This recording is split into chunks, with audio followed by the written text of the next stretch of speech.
तो ये आपका वीडियो का पार्ट 2 है, क्लास 10th चैप्टर 6, ठीक है, नियंत्रण एवं समन्वय। ठीक है, न्यू सिलेबस आपको पता है स्टार्ट हो गया, तो 7 की जगह मैं 6 कर लिया हूँ। ठीक है डियर, बात सब वही है जो है। ठीक है, तो हम लोग पार्ट 2 हमने यहाँ तक पढ़ा दिया था और मैं यहाँ से स्टार्ट कर रहा हूँ। ठीक है डियर, देख लीजिए मानव मस्तिष्क यानी कि ह्यूमन ब्रेन, इसके बारे में हम लोग को स्टडी करना है। देखिए, मस्तिष्क सभी क्रियाओं के समन्वय का केंद्र है। समन्वय का मतलब होता है centre of the brain. Centre of the brain क्या है हमारा? मानव मस्तिष्क। हम लोग का जो ब्रेन है यह सेंटर ऑफ द बॉडी है, क्योंकि यही हमारे पूरे बॉडी को कंट्रोल करके रखता है।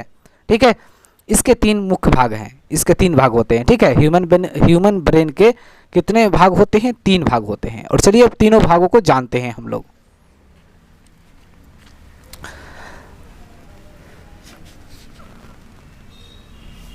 तो देख लीजिए, अब आप तीनों भाग को हम लोग जानते हैं। तो ए नंबर में फर्स्ट क्या है? अग्र मस्तिष्क, जिसको हम लोग फोर ब्रेन कहते हैं। दूसरा भाग है मध्य मस्तिष्क यानी कि मिड ब्रेन कहते हैं। मिड का मतलब मध्य, याद रखिएगा। ठीक है, और तीसरा है पश्च मस्तिष्क यानी कि हिंड ब्रेन यानी कि पीछे के भाग को कहते हैं हम लोग पश्च मस्तिष्क। समझ में आ गया? अब हम लोग इसमें देखते हैं। देखिए, ये आपको ब्रेन दिखाई दे रहा है, ये आगे वाला जो पार्ट है उसी को हम लोग क्या बोलते हैं? अग्र मस्तिष्क बोलते हैं यानी कि फोर ब्रेन बोलते हैं। ठीक है, समझ में आ गया? और फिर ये जो है ना, फिर ये मध्य ब्रेन इसको बोलते हैं, ये जो बीच में है इसको मध्य ब्रेन बोलते हैं। ठीक है, ये सेकेंड लार्जेस्ट पार्ट है, ये याद रखिएगा। ठीक है, और थर्ड क्या है? पश्च मस्तिष्क, ये है। इसमें पोंस आ जाएंगे, मेडुला आ जाएंगे, अनु मस्तिष्क आ जाएंगे। ठीक है, ये सब चीज़ आ जाएंगे जिसको हम लोग सेरिब्रम बोलते हैं। ठीक है, समझ में आ गया? ओके, आई होप आपको यहाँ तक समझ में आ गया। अब इस तरीके से अब हम लोग यहाँ से स्टार्ट करते हैं अग्र मस्तिष्क। ठीक है, फर्स्ट वाला समझते हैं, ये फोर ब्रेन ई आएगा। ठीक है, अब फर्स्ट समझते हैं हम लोग अग्र मस्तिष्क यानी कि फोर ब्रेन। देख लीजिए, यह मस्तिष्क का सबसे अधिक जटिल एवं विशिष्ट भाग है। ठीक है, ये जो भाग है ये मस्तिष्क का सबसे मोस्ट कॉम्प्लेक्स भाग है। ठीक है, समझ में आ गया? मोस्ट कॉम्प्लेक्स, ये आगे का देख रहे हो कितना मजबूत होता है, बहुत मजबूत होता है।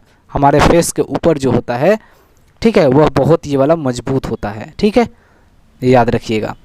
और यहाँ देख लीजिए फिर एवं विशिष्ट भाग है, यह परमस्तिष्क है।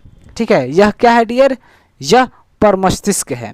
तो अब देख लीजिए अग्र मस्तिष्क यानी कि जिसको हम लोग बोलते हैं फोर ब्रेन, इसके देख लीजिए क्या कार्य हैं। मस्तिष्क का मुख्य सोचने वाला भाग फोर ब्रेन होता है। ठीक है, ऐच्छिक कार्य को नियंत्रित करता है। ऐच्छिक कार्य का मतलब वह कार्य जिसको हम कंट्रोल कर सकते हैं, वह कार्य जिसको, कार्य का मतलब काम, वह काम जिसको हम कंट्रोल कर सकते हैं उसी को हम लोग ऐच्छिक कार्य कहते हैं। तो ये फोर ब्रेन जो होता है ये ऐच्छिक कार्यों को नियंत्रित करने का काम करता है। जैसे हम बोल रहे हैं तो हम अपने ही हिसाब से बोलेंगे। ठीक है, दौड़ रहे हैं, इधर उधर कुछ भी हम कर रहे हैं, तो ये ऐच्छिक कार्यों को नियंत्रित करता है फोर ब्रेन। ठीक है, सूचनाओं को याद रखना, सूचनाओं को याद भी रखता है फोर ब्रेन। ठीक है, चौथा है इसका शरीर के विभिन्न हिस्सों से सूचनाओं को एकत्रित करना, मतलब इकट्ठा करना। ठीक है, बॉडी के जितने जितने भाग होते हैं सभी भागों को सूचना इकट्ठा करता है, उनका समायोजन करना और उनका समायोजन भी करता है। ठीक है, भूख से संबंधित केंद्र, ठीक है, यही हमें भूख भी लगाता है। क्लियर, समझ में आ गया? नेक्स्ट समझते हैं अब हम लोग दूसरा पार्ट। ठीक है, जिसको बोलते हैं मध्य मस्तिष्क यानी कि मिड ब्रेन। अब इसको समझते हैं, ये अनैच्छिक क्रियाओं को नियंत्रित करता है। अनैच्छिक क्रिया का मतलब वह क्रिया जिसको हम कंट्रोल नहीं कर सकते हैं उसी को हम लोग अनैच्छिक क्रिया कहते हैं। जैसे कि पुतली के आँख में परिवर्तन, हमारे जो आइज होते हैं, तो पुतली जो होते हैं पुपिल, ठीक है, जो पुपिल जो होते हैं वह काफ़ी क्या होता है? बहुत ही छोटा होता है, बहुत छोटा होता है। उसी को कंट्रोल करता है कौन? ठीक है, उसी को आकार में परिवर्तन करता है ये मध्य मस्तिष्क। ठीक है, ये अनैच्छिक क्रिया है यानी कि ये अपने मर्जी से, हम चाह रहे हैं कि हो जाए तो नहीं हो सकता है, नहीं चाहेंगे तो नहीं होगा, ऐसा बिल्कुल नहीं हो सकता। ठीक है, अगर हमें जैसे लाइट मिलेगा तो ये जो पुतली होते हैं वह सिकुड़ जाएंगे और जैसे अंधेरापन होगा ये फैलने लगेंगे। ठीक है, इसलिए हम लोग कभी रोशनी में जाते हैं, डायरेक्ट अचानक से लाइट से जाकर डायरेक्ट अंधेरे में आते हैं तो हमें कुछ अंधेरा अंधेरा दिखाई देता है और फिर 2-4 मिनट के बाद आँख वगैरह मसलते हैं तो फिर साफ सुथरा दिखाई देने लगता है। ठीक है, तो इसे हम अपने चाहेंगे तो कंट्रोल करें तो नहीं कंट्रोल हो सकता है, इसलिए हम इसको अनैच्छिक क्रिया कहेंगे। ठीक है, समझ में आ गया। ये सिर हो गए, गर्दन हो गए, आदि आदि को प्रतिवर्तित क्रिया, यही सब ये सब काम करता है मध्य मस्तिष्क। ठीक है, नेक्स्ट समझते हैं हम लोग पश्चिम मस्तिष्क, यानी कि इसके पश्चिम मस्तिष्क जो होते हैं ये इसके 3 भाग होते हैं। ठीक है, सबसे पहला अनुमस्तिष्क, अनुमस्तिष्क का मतलब सेरिब्रम, सेरिबेलम। ठीक है, दूसरा होता है मेडुला और तीसरा होता है पोन्स। जानते हैं सेरिबेलम क्या होते हैं? शरीर की संस्थिति तथा संतुलन बनाना, संतुलन यानी कि यही जो होता है, पता है ये क्या करता है? ये सेकेंड लार्जेस्ट पार्ट है। ये अनुमस्तिष्क क्या है? ये हमारे ब्रेन का सेकेंड लार्जेस्ट पार्ट होता है ये। ठीक है, सेकेंड लार्जेस्ट पार्ट होता है अनुमस्तिष्क, ये है ना अनुमस्तिष्क, ये पश्चिम मस्तिष्क, ये अनुमस्तिष्क, ये सेकेंड लार्जेस्ट पार्ट होता है ये, जिसको हम लोग क्या बोलते हैं? बॉक्स भी बोलते हैं, ये एमसीबी बॉक्स बोलते हैं। ये छोटा दिमाग यहाँ पर होता है, इसी को हम लोग छोटा दिमाग कहते हैं, अनुमस्तिष्क को। ठीक है, यहाँ पर थोड़ा सा भी मारिएगा तो झन झन ब्रेन करेगा। ठीक है, तो उसको हम लोग अनुमस्तिष्क यानी कि सेरिबेलम कहते हैं। ठीक है, ये जो होता है हमारा शरीर का सेकेंड लार्जेस्ट पार्ट होता है। ठीक है, और यहाँ पर देख लीजिए ऐच्छिक क्रियाओं को परिशुद्ध करता है, यानी कि पैर फैलाना, उठाना, बैठाना, ये सब काम जो होता है सेरिबेलम ही करता है। ठीक है, तो ये जो सेरिबेलम होता है यह स्पीकिंग पावर को बढ़ाता है हमें। ठीक है, मसल्स कंट्रैक्शन करता है, हमारे बॉडी को मसल्स कैसे कंट्रैक्शन करेंगे वो यही करता है, जैसे कि पैर फैलाना, उठाना, कितना तक रखना है, कितना तक नहीं रखना है, ये सारा सेरिबेलम करता है। समझ में आ गया आई होप। नेक्स्ट समझते हैं मेडुला। मेडुला को क्या बोलते हैं हम लोग? ये अनैच्छिक क्रिया, अनैच्छिक का मतलब वह क्रिया जिसको हम कंट्रोल नहीं कर सकते हैं, वह उसी को हम लोग मेडुला कहते हैं। जैसे कि रक्तचाप, रक्तचाप का मतलब क्या होता है? ब्लड प्रेशर, यानी कि ब्लड आता जाता है, इसको चाहेंगे कि ये रुक जाए, रुकेगा नहीं, रुक सकता। ठीक है, इसलिए यह अनैच्छिक क्रिया कहलाएंगे। ठीक है, यानी कि यह मेडुला करता है। समझ में आ गया। ऐसे ही क्या है फिर वमन है।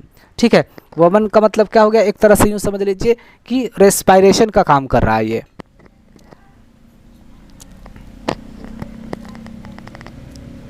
यानी कि वैसे ही वमन हो गया, यानी कि उल्टी आ रहा है, उल्टी आ रहा है, उल्टी आ रहा है।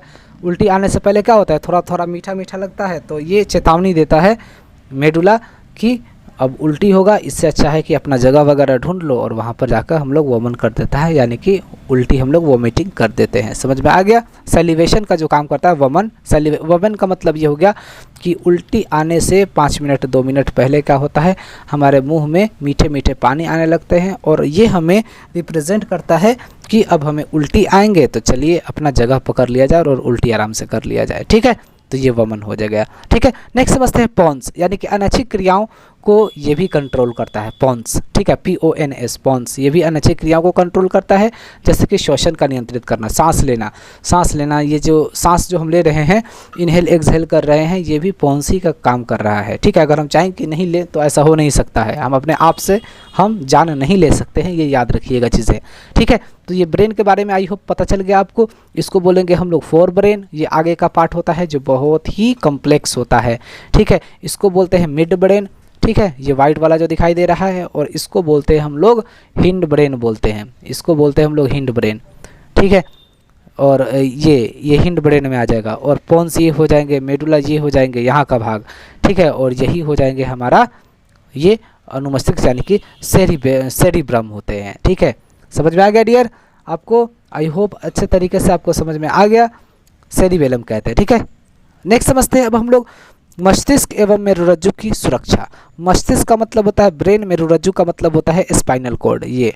ठीक है, सबसे पहला ये आप याद रखिए कि मस्तिष्क यानी कि ब्रेन और स्पाइनल कॉर्ड के डॉक्टर को हम लोग न्यूरोलॉजिस्ट कहते हैं। ठीक है, अब समझिए मस्तिष्क यानी कि ब्रेन। मस्तिष्क एक हड्डियों के बॉक्स में अवस्थित होता है।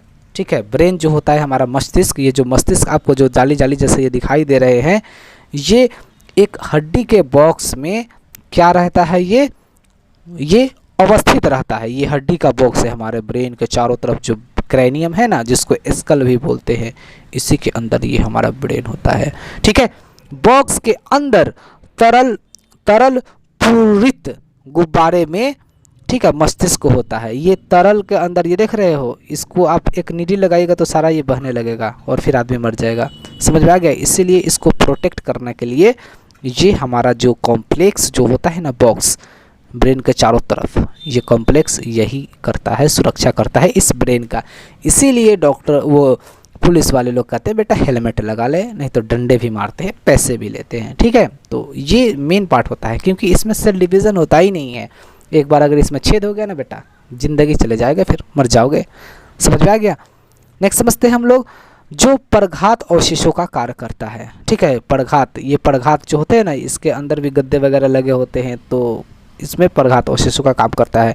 नेक्स्ट समझते हैं मेरुरज्जु। मेरुरज्जु को क्या बोलते हैं? स्पाइनल कॉर्ड कहते हैं हम लोग। देखिए, मेरुरज्जु की सुरक्षा क्या करता है? कशेरु दंड या फिर रीढ़ की हड्डी। मेरुरज्जु का सुरक्षा यानी कि स्पाइनल कॉर्ड का सुरक्षा कौन करता है? रीढ़ की हड्डी करता है। समझ में आ गया। तो याद रखिएगा जो मैं आपको बता रहा हूँ जो चीज़ें, यानी कि स्पाइनल कॉर्ड और फिर ब्रेन के डॉक्टर को हम लोग क्या कहते हैं? न्यूरोलॉजिस्ट। ये चीज़ें याद रखिएगा। यही स्पाइनल कॉर्ड होता है, जब महिला प्रेग्नेंट होता है तो स्पाइनल कॉर्ड के पास इंजेक्शन दिया जाता है महिला को। तो यहाँ ये जो होता है ना, यहीं से ब्रेन का कनेक्शन होता है और यहीं से पूरे बॉडी का नीचे का कनेक्शन होता है। तो यही इंजेक्शन देने के बाद ये कनेक्शन यहाँ से हट जाता है। अब माइंड को कुछ पता ही नहीं होता और आदमी बेहोश हो जाता है और अपना इधर को चीर फाड़ कुछ भी अपना कर लो। ठीक है, महिला को कुछ भी रिस्पॉन्स नहीं मिलते हैं। अगला है ऑक्सीन। ठीक है, ऑक्सीन, AUXIN पढ़ते हैं, ऑक्सीन। ठीक है, ये शाखाओं के अग्रभाग पर बनता है। जो शाखा होता है, ब्रांचेज होते हैं जो निकले हुए होते हैं, उसको ये अग्रभाग पर बनता है। ठीक है, ऑक्सीन। नेक्स्ट समझ आइए, समझते हैं कोशिका की लंबाई में वृद्धि। यही कोशिका की लंबाई में वृद्धि करता है। ठीक है, यानी कि डाली को बढ़ाता है ऑक्सीन। ठीक है, ब्रांचेस को बढ़ाता है। तीसरा समझते हैं प्रकाशानुवर्तन में सहायक। ठीक है, प्रकाशानुवर्तन में सहायक करता है ऑक्सीन, यानी कि प्रकाश जिस तरफ जाएगा उसी तरफ वो ऑक्सीन लेकर जाता है। ठीक है, नेक्स्ट समझते हैं हम लोग जिब्रेलिन। ये तने में वृद्धि में सहायक।